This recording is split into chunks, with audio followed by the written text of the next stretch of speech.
السلام عليكم ورحمة الله وبركاته. أهلا ومرحبا بكم في قناتنا قناة مستر أنيمالز. النهاردة هنتكلم عن خطوات زراعة البطاطس خطوة بخطوة قدام حضراتكم. احنا قبل ما نتكلم يا ريت تدعمونا وعشان تشجعونا في القناة وتدعمونا بلايك والاشتراك في القناة ونعجبكم الفيديو يا ريت تشيروه على أوسع النطاق عشان تشجعونا. نشكر حضراتكم على حسن المتابعة، ولو في أي تعليق أو أي حاجة إن شاء الله إحنا بنحاول نوفيكم بكل حاجة في مجال الزراعة وفي مجال الحيوانات في مجال تربية الأبقار.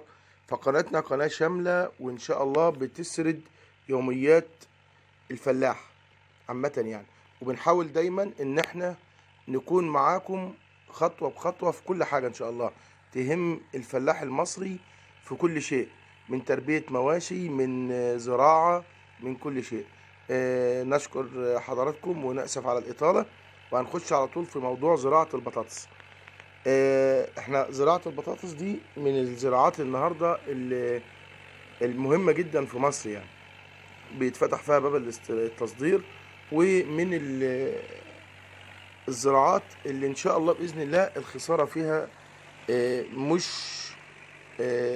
يعني مش موجوده ان شاء الله باذن الله يعني. احنا من حضراتكم بنبدا لكم من تجهيز الارض. طبعا حضراتكم بنسمد الارض قبل الحرث. تسميد بلدي مهم جدا جدا جدا. السماد البلدي مهم جدا جدا في البطاطس. يعني الفدان لو عرفنا نحط له يعني 4-5 مقاتير دمس بلدي فلاحي كويس، ويا ريت يكون دمس قديم بايت من السنة اللي فاتت يعني على الأقل يعني. وبنحط من 4-5 مقاتير في الفدان، وما نقلقش خالص من موضوع الدمس حلو جدا جدا للبطاطس. تسميد مهم أوي أوي أوي. احنا طبعا حضراتكم بعد ما بنحرث الأرض حرث كويس جدا وبنقطعها، بندي الارض تبع قدامنا 4 توشاش حرث 5. بعد كده بنقطع الارض بنطفيها بالميه ونسيبها لمده 10-15 يوم تبع كل ارض وتبع اللي قدامك، لما الارض تكون مش متخمره من جوه، تكون الارض بدات في التلت الاخير من الجفاف كده. بعد كده قبلها بيوم او قبل الزراعه على طول بنحط في الارض كبريت وصوبر وسلفات النشادر. مهمين قوي قوي قوي برضو في الزراعه، ومهمين قوي زي ما حضراتكم شايفين كده. احنا بنبدر اهوتي قبل الزراعه بيوم، يعني قبل الزراعه بالليل هنزرع الصبح ان شاء الله، وهنجيب حضراتكم الوقت واحنا بنقطع البطاطس. فالامر ده مهم جدا جدا جدا في الزراعه. زي ما انت شايف كده دي سلفات، دي سوبر فوسفات وسلفات النشادر والكبريت. التلاتة دول احنا بنحطهم مع بعض قبل الزراعة. انا بحطهم قبل الزراعة بيوم، في ناس بتحطهم قبل التقطيع.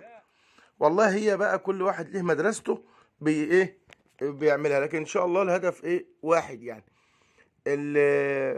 واحنا في الزراعة هنا طبعا انا قدامكم البطاطس اهيتي، دي نوع السيلاني، دي بطاطس سيلاني، دي بنخرطها دلوقتي وهتتزرع الصبح ان شاء الله مع التبدير اللي حضراتكم شفتوه. فزي ما انتم شايفين كده احنا بنقطع البطاطس، وان شاء الله هتشوف مين الزراعه. برضو احنا مصورين لكم الزراعه باذن الله. فاحنا برضو هنتكلم في تجهيز الارض، مهم جدا تجهيز الارض زي ما حضراتكم شايفين. لابد نجهز الارض تجهيز كويس قوي. البطاطس قبل ما نزرعها لابد التجهيز، وما تستعجلش على الارض وهي طريه. ما تزرعش البطاطس في ارض وهي طريه. احنا بعد ما بنطفي الارض بالميه بنقوم قبلها بيوم بنقطع البطاطس. بعد البطاطس ما تطلع من التلاجة بأسبوع بتكون نبدأ نقطعها بعدها بأسبوع. بعد الأسبوع دوتي إن شاء الله هنا بقى إحنا بدأنا نزرع. إحنا طبعا قطعنا الأرض. الريش دي الريش زي ما انتم شايفينها كده بنزرع خرطة واحدة في الريشة، خرطة واحدة في الريشة، ما تقلش يعني بس بعمق كويس. طبعا انا يعني تبقى العمق قطعة البطاطس تكون على عمق من الارض، يعني يبقى في الاخر الحرث، تبقى في اخر الحرث.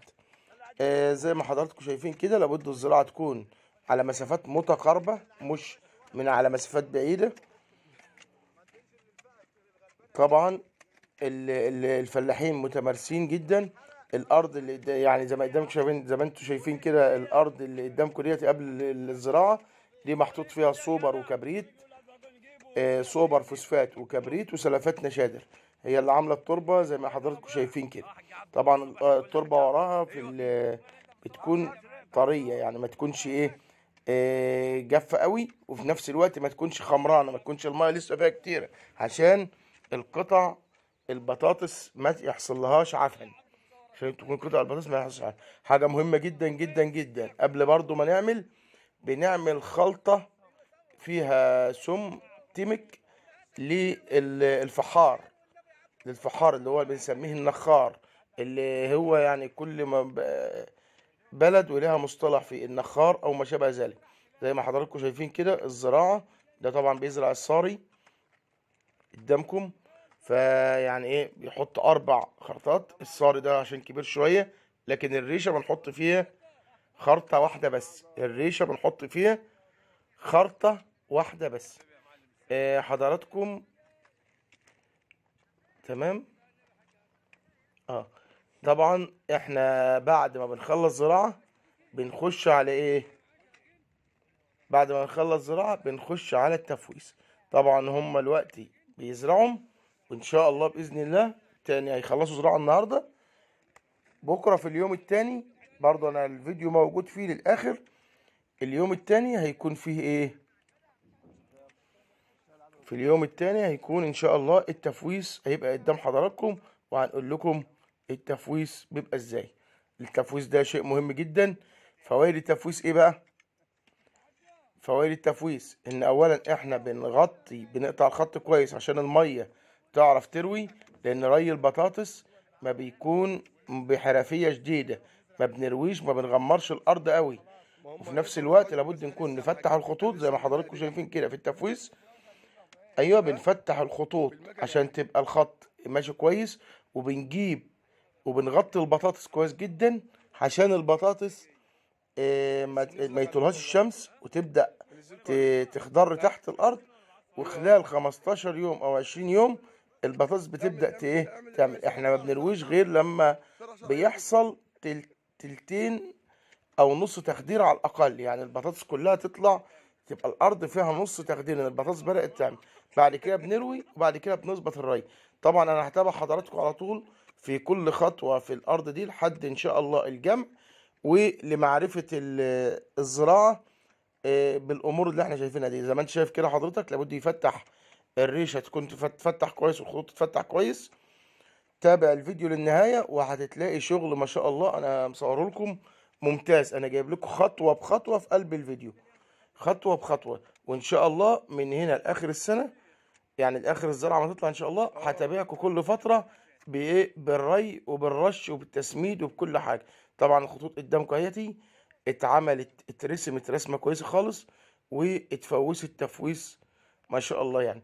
فاحنا طبعا يعني بنحاول نوفيكم بكل ما هو جديد وبكل شيء. نرجو من حضراتكم الدعم والاشتراك في القناة وتفعيل زر الجرس عشان يوصل لكم اي حاجة جديدة. ان شاء الله باذن الله. يا ريت يا ريت ما تنسوناش